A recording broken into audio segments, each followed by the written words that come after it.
संगवारी हो, राम राम, जय जोहार, जय छत्तीसगढ़। मोर नाम शेखर है। मैं नॉलेज हब कोचिंग संचालित करता हूँ रायगढ़ छत्तीसगढ़ में, आपके अपन प्रदेश छत्तीसगढ़ में।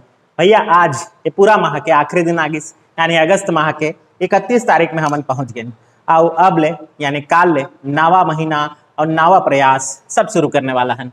ये पूरा महीना जोन मन मोर संग जुड़े रहीन ओ मन सब ला मोर कति ले बहुत बहुत बधाई। आप मन के का एक्सपीरियंस रहिस ये पूरा महीना, आप मन ला छत्तीसगढ़ के समाचार मिलत रहिस और कोनो छोटे रहे कि बड़े रहे सब समाचार ला हमन कवर करें। तो आप मन के का अनुभव रहिस एला शेयर करिया, साझा करिया मोर संग, मोर उत्साहवर्धन हुई। अब एला साझा करे भाई या तो कमेंट बॉक्स में लिखिया या भाई मोर व्हाट्सएप नंबर आप मन ले डिस्क्रिप्शन में मिल जाही, तेन में लिखिया। आप मन के संग जुड़े के बहुत बहुत धन्यवाद। अब फिर न्यूज ला शुरू करत हूँ, तो चलिए हिंदी में आता हूँ और शुरू करता हूँ। पहले समाचार पर आते हैं। मां महामाया एयरपोर्ट, अब ये नामकरण की एक बिल्कुल कतार सी लग गई है ना।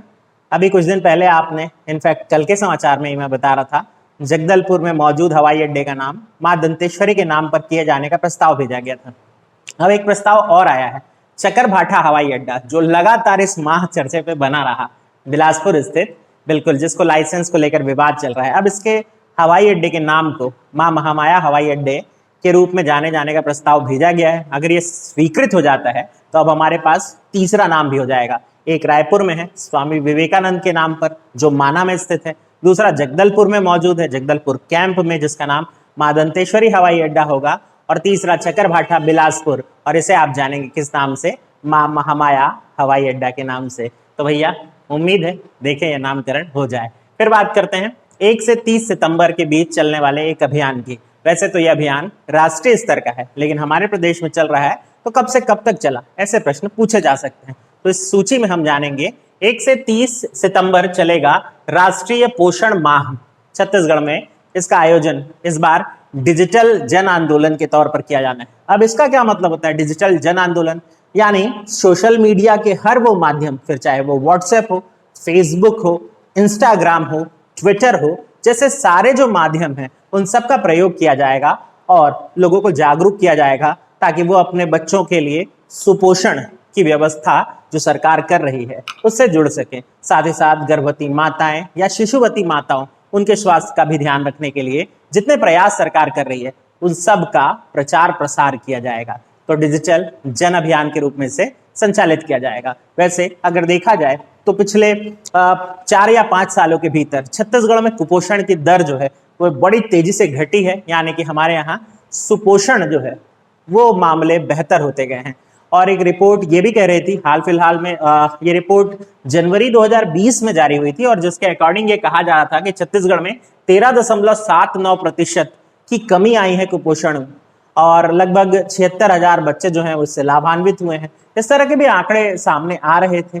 आंकड़े थोड़े बहुत इधर उधर हो सकते हैं, लेकिन ये परसेंटेज का आंकड़ा खास ध्यान रखेंगे, 13.79% बच्चे लाभान्वित हुए हैं, ये भी जानकारी मिली थी। वैसे छत्तीसगढ़ राज्य सरकार भी 2019 में मुख्यमंत्री ने एक योजना शुरू की थी, क्योंकि हम छत्तीसगढ़ पढ़ रहे हैं तो हम छत्तीसगढ़ का भी यहाँ ऐड करके पढ़ लेते हैं। मुख्यमंत्री सुपोषण अभियान नाम दिया गया था। 2 अक्टूबर 2019 मुख्यमंत्री बहुत सारी योजनाओं को एक साथ लॉन्च किए थे, जिसमें पौनी पसारी योजना भी आपने देखा था, मोहल्ला क्लिनिक या बाजार क्लिनिक जैसी व्यवस्था। इसी के साथ मुख्यमंत्री सुपोषण अभियान भी शुरू हुआ था 2019 2 अक्टूबर। याद रखेंगे, सारी चीजों को एक जगह कर देते हैं। तो ये आपके लिए था इस न्यूज का डाटा। अब बात करते हैं डेरी गड़ाई परंपरा की।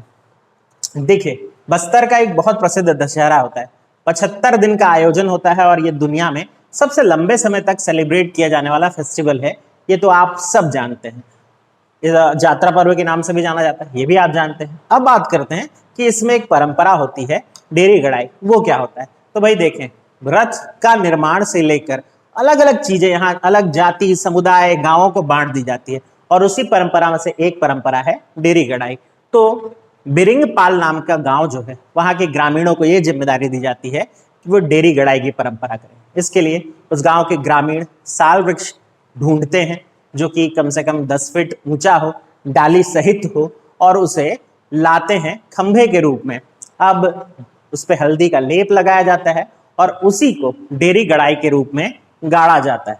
अब ध्यान रखिए, डेरी गड़ाई के ठीक पहले जिस जगह की खुदाई की जाती है वहां एक अंडा और साबुत जीवित मोंगरी मछली डालने का भी रिवाज है, और उसके साथ साथ फिर डेयरी की स्थापना कर दी जाती है, यानी वो स्तंभ जो गाड़ा जाता है उसे ही डेयरी स्थापना कहा जाता है। इसके बाद पितृपक्ष शुरू होने वाले हैं कल से, और पितृपक्ष शुरू होंगे तो भाई कोई भी और पूज्य कार्य फिर नहीं किया जाता, सिर्फ पितरों की पूजा की जाती है।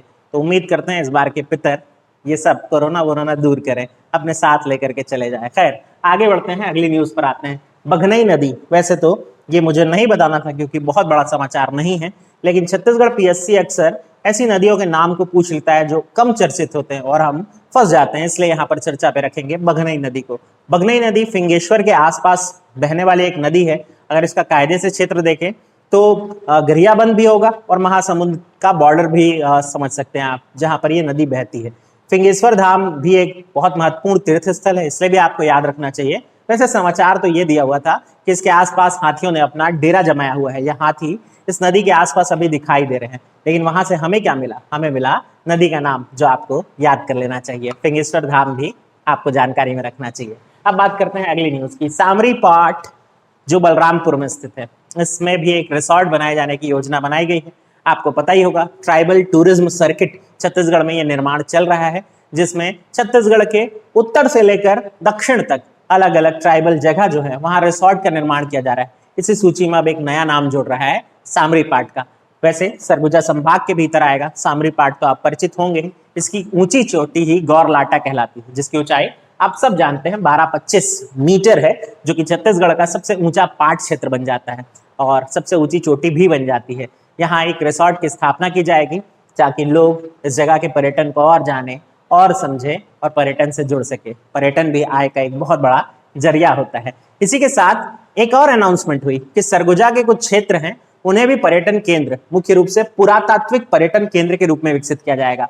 तो आप कुछ नाम याद रख लीजिए, वैसे तो कुछ एक शायद पहले से जानते हो, जैसे डबरी फॉल, ये नाम याद रख लीजिए। पुरातात्विक साक्ष्य प्राप्त हुए यहाँ से, अब इसे पुरातात्विक पर्यटन केंद्र के रूप में विकसित किया जाएगा। इसी तरह डीपाडीह, ये नाम आप लगातार सुन चुके होंगे, और सावत सरना नाम की जगह जो है, ये सब ऐड होने वाली। इसका संबंध सरगुजा जिले से, तो थोड़ा डाटा बढ़ा लीजिए। अब आगे बढ़ते हैं। अब बात करते हैं छत्तीसगढ़ के सबसे बड़े मल्टी लेवल पार्किंग स्थल की। देखिए, रायपुर जो है हमारा सबसे सघन आबादी वाला महानगर या महाशहर की तरह जाना जाता है, और इतनी बड़ी आबादी के लिए पार्किंग एक बहुत बड़ी समस्या होती है। इसको दूर करने के लिए रायपुर में पहले मल्टी लेवल पार्किंग एक ऑलरेडी बनाई गई, जो कि बहुत सक्सेसफुल नहीं हो पाई। इसके बाद दूसरा बनाया गया था मालवीय नगर रोड पर, अब तीसरा बनाया जा रहा है घड़ी चौक पे, और ये इस पूरे प्रदेश की सबसे बड़ी मल्टी लेवल पार्किंग व्यवस्था होने वाली है।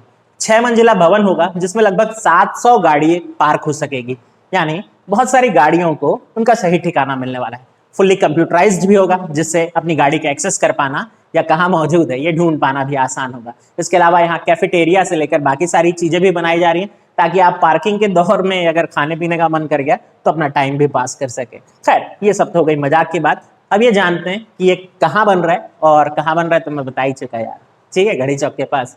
700 गाड़ी पार्क होगी, 6 मंजिला होगा, और लागत देखते हैं 22 करोड़ रुपए की लागत से ये बन रहा है। ऑलमोस्ट तैयार होने की कगार में, शायद 2 माह के भीतर, यानी अब हम समझ लेते हैं 2021 में हम अपनी गाड़ी पार्क कर सकेंगे यहाँ। आगे बढ़ते हैं, अगली न्यूज, खाद्यान्न टेस्टिंग लैब। ये न्यूज शायद हम पहले भी चर्चा में ला चुके हैं, जिन लोगों को याद होगा अच्छी बात है, जिन लोगों को याद नहीं है आप सुन लीजिए और समझ लीजिए।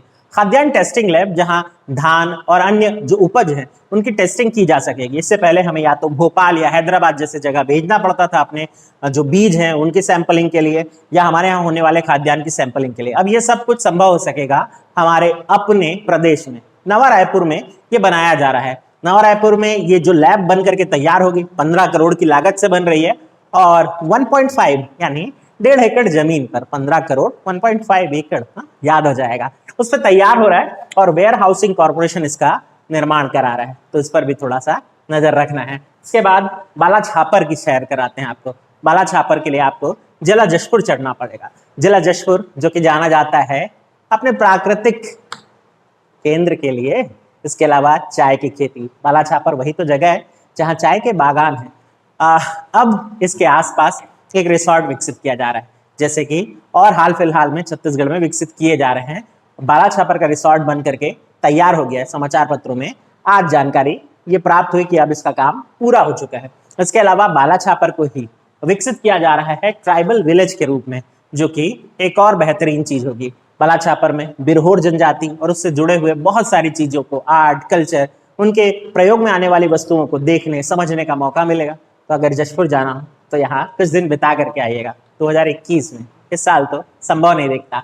आपको याद होगा इसी साल मुख्यमंत्री महोदय ने क्या किया था, तो 3 जगह छत्तीसगढ़ में रिसोर्ट की ओपनिंग की थी। एक जहां मुझे याद है कुरदुर था, जो कि बिलासपुर में है। एक समोदा या सरोदा नाम का था, जो कि कवर्धा में है। और तीसरा धनकुल रिसोर्ट था, जो कहाँ है, कोंडा गांव में। तो ये 3 जगह याद आ गई आपको?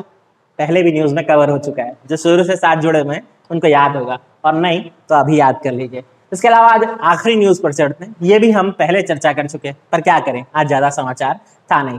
मधुकम सैनिटाइजर, जशपुर का महिला स्व सहायता समूह इसका निर्माण करता है। चर्चा में पहले भी आया था, जब इसे दुबई वगैरह जगह से खरीदने के लिए ऑर्डर प्राप्त हुए थे। अब चर्चा में आया है क्योंकि मुख्यमंत्री को ये भेंट किया गया, और मुख्यमंत्री ने इसकी तारीफ भी की। जशपुर के महिला स्व सहायता समूह की भी तारीफ की। इसी के साथ अगर आप याद कर पा रहे हो तो मैंने आपको जशपुर में ही महुआ से बनने वाले पकवान के बारे में भी बताया था। मधुकम पाक यानी महुआ के लड्डू, ये भी आपको चर्चा में ला चुका हूं। अब बारी है चूंकि मधुकम सैनिटाइजर की, तो ये महुआ के फूलों से बनाया जाता है। तो इतना कुछ था जो आज के समाचार में मैं आपके लिए निकाल के ला पाया। अब मिलेंगे हम नए माह में, और ये प्रयास जो मैंने शुरू किया है आपका साथ रहा तो जारी रहेगा। आप बताइए कि क्या हमें जारी रखना चाहिए या बस अलविदा का समय आ गया है। तो आपके विचार जानने हैं मुझे। चलिए मुलाकात करते हैं।